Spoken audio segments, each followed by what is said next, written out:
chancellor, new teachers' tenure guidelines, and a new list of school closings. Find out how these changes will affect your students' education. This and so much more in our first edition of NTV.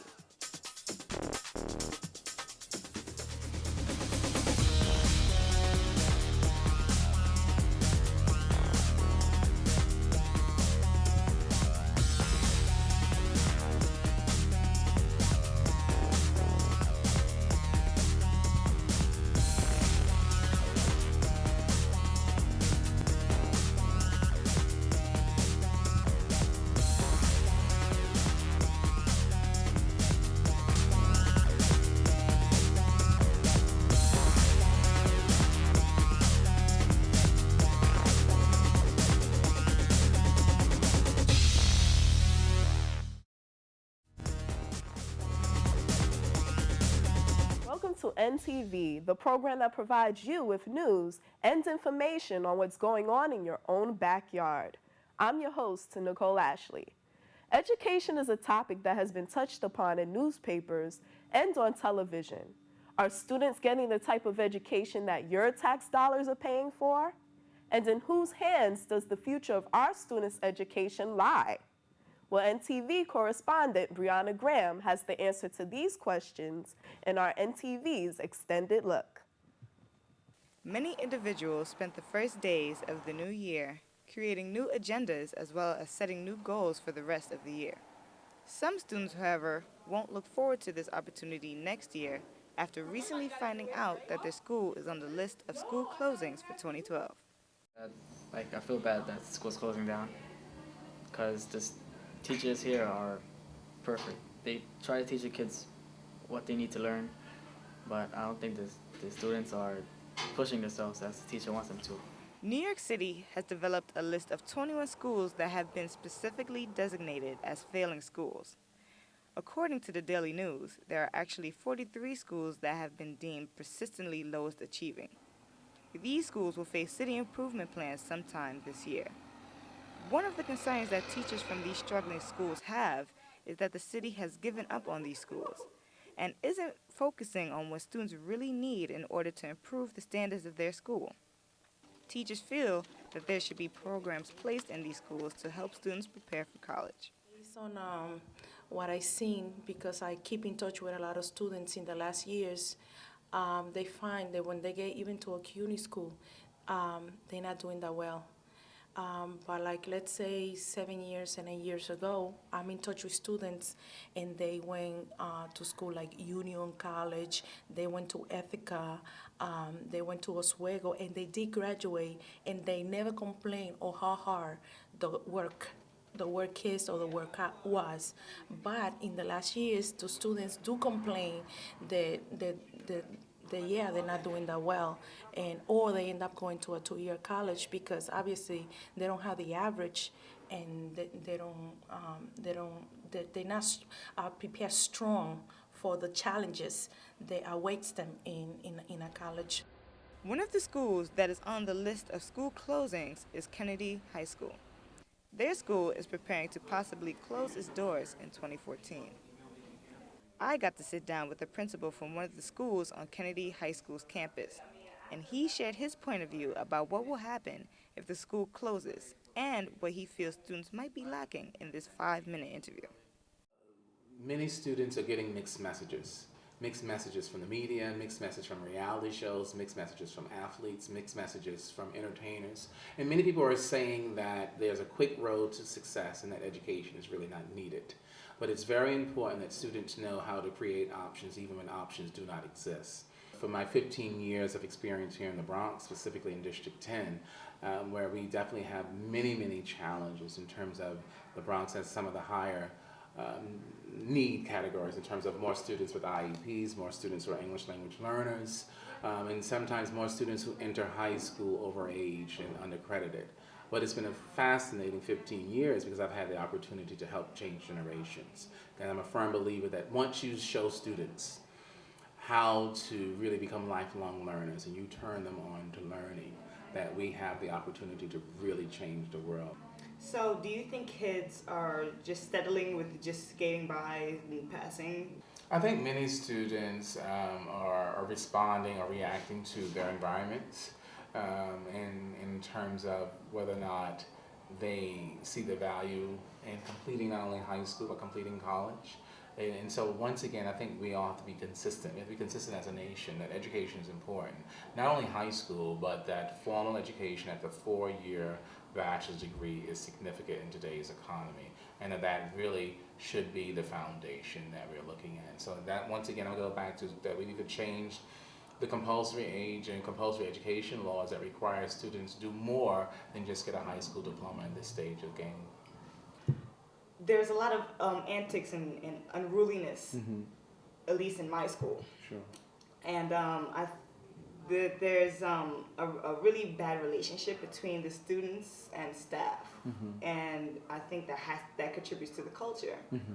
And so I don't think there's one person to blame. Sure. Of course not, but I think that the culture of the school is a huge part of why these kids aren't getting the education they need, at least in my school. And I think that if the students and staff understood each other more and respected each other more in their jobs and what they do, then I think it would be a lot easier for students in my school to actually, have a nice education. So culture and climate are very important to the academic progress of students, and it takes both staff and students, as you said, to definitely be able to set high expectations and for students to know what those expectations are. An academically rigorous environment, I think, helps to curtail the antics that you're talking about. And that's why here at Beta, I think it's very, very important that we spent the first few years when I became principal of the school on trying to establish a culture of high expectations that teachers had and that students knew that we had for them, so that way every single day, from the school aides to the secretaries, from the teachers, assistant principals, and principals, they heard the same message, that we expected them to not only graduate high school with a Regents diploma, but an advanced Regents diploma and get what they need to be prepared for college. Now that doesn't happen with 100% accuracy, but when you really make it the goal that is the culture of the school that you want, then more students really believe it. And so I think the culture and climate is very important. And it does take both work on the students and staff part to respect each other and make sure that we're all on the same page of doing what's best for the education of children. What do you think about the future of education? I think we're still realistically far behind the 8 ball because we're still moving at a slow pace when it comes to technology. We're not allowing students enough to really show what they know and really to learn through their strengths in the digital age. And so where I think we should be heading in terms of an education is students being more self-directed with the tools that we have, because we wait on the adults who are really further behind. The kids are more advanced than we are when it comes to using many of these new age technologies and these gadgets. And so we need to have a shift. We need to really have a shift in terms of how students are being taught. And until that shifts happen, I'm really afraid that we're going to always be behind the 8 ball in terms of other developed nations.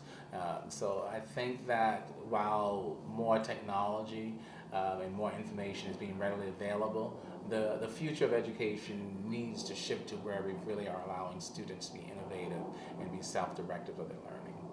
What is your most positive memory that you have while working in the education system? My most positive memory. There are many. There definitely are many, and I can think right now. There's a young lady, Karina Richards, who's a graduate of Kennedy High School, and who I taught when she was in 10th grade. And Karina was dead set on going into physical therapy. She knew as a 10th grader, physical therapy is what she wanted. She had already researched a college, and she knew what she needed to get there. She was accepted into college, and she went and she worked through. She came from a single parent home, but she did what she needed to do academically to be prepared for college. And she not only went and got her bachelor's, but she also got her master's. And so when I think about the willingness when some particular students have it made up in their minds, and then giving them the structure and the resources they need to succeed, I know that more Karina Richards exists in the Bronx. and I'm committed to making sure that we can get more students to not only finish high school but be college ready. How do you feel about Kennedy closing in 2014? Officially? Possibly. Yeah. Possibly closing. It's a very, very difficult conversation, because for the first 10 years of my profession was spent at Kennedy. I was a Kennedy English teacher, I was the U of T delegate at Kennedy, I was a coordinator of the Communications Institute, assistant principal, and I did fashion shows, talent shows, and pageants at Kennedy. So every day I walk into the building, I still feel a part of Kennedy, even though I'm the principal of Beta. It's very, very difficult to remain actually as a principal in one of the small schools and to even contemplate the demise of Kennedy. So that really is a difficult decision. It's not completely final yet. I know that we have to do better in terms of the results, and I know that some progress was being made, just not being made fast enough. But in the end, we need to really do what's best for children, and so difficult decisions that have been made will take some time to really be understood and accepted. But I'm all for doing what's best for children and how do we move forward and make what's best for children a priority. These school closings are not the only issues that have parents and educators concerned. Newly elected school chancellor Kathy Black spent her first days in office last month visiting one school from each of the 5 boroughs. Critics believe that this is not enough. A handful of teachers feel the same way.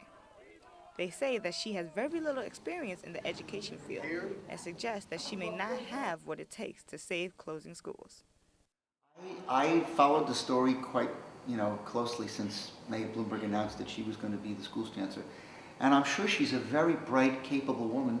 She has a very successful track record. But her whole career has been spent in the print media. She doesn't even have a master's degree. I wouldn't be allowed to walk into my room if I didn't have a master's degree as a teacher. Yet here's a lady who's got just a bachelor's degree, not in education. She herself went to Catholic school, not public school. She had 2 daughters that she sent to private boarding school in Connecticut. She even made a statement that said, I don't know if my daughters were young now, if I would send them to public school. And yet with this lack of any type of experience or connection with the public schools, the mayor says she's going to be our new chancellor. There was no search committee. There was no interviewing process. A lot of the mayor's own administration didn't even know that she was the one that was going to be tapped. And I think all that we see in the news of parents and teachers complaining and picketing says she's not a very popular candidate. There are 3 lawsuits that have been filed to prevent her from taking the job. And she got a waiver based on the fact that she had these outstanding abilities. One attorney said a waiver is supposed to be for a chancellor who has outstanding capabilities, but also meets the qualifications. The last 2 chancellors needed a waiver, but they both had law degrees. They had been teachers for a short time. They had worked in college. One had served on the New York State Board of Regents. This woman has 0 experience. If she has the job, I wish her the best. But do I think she's qualified? I would say, based on her track record, no. Many of the students' feelings about their school closings are synonymous with the faculty's opinions. They feel that the city has already classified their school as troubled and does not recognize the good qualities and achievements that many of the students have accomplished. I feel like the DOE is being very unfair when they're making decisions like this, especially since they already decided to close these schools down. Some of them are English learners, and some of them are special education, and when they get picked by a lottery, or when they don't get picked by a lottery, that hurts them in their education. It's not giving them a fair chance. You planned this to happen. It's the DOE's fault that we're in this situation right now. The DOE has us using our school as a place to shove students in who have sadly been pushed out of their schools. This has been a key method into making Kennedy a low-performing high school, year after year. Where will future English language learners and special needs students go if John F. Kennedy High School no longer exists? This can potentially increase dropout rates of students long-term. Another method that the DOE has strategically put in place would be our principal, Lisa Love.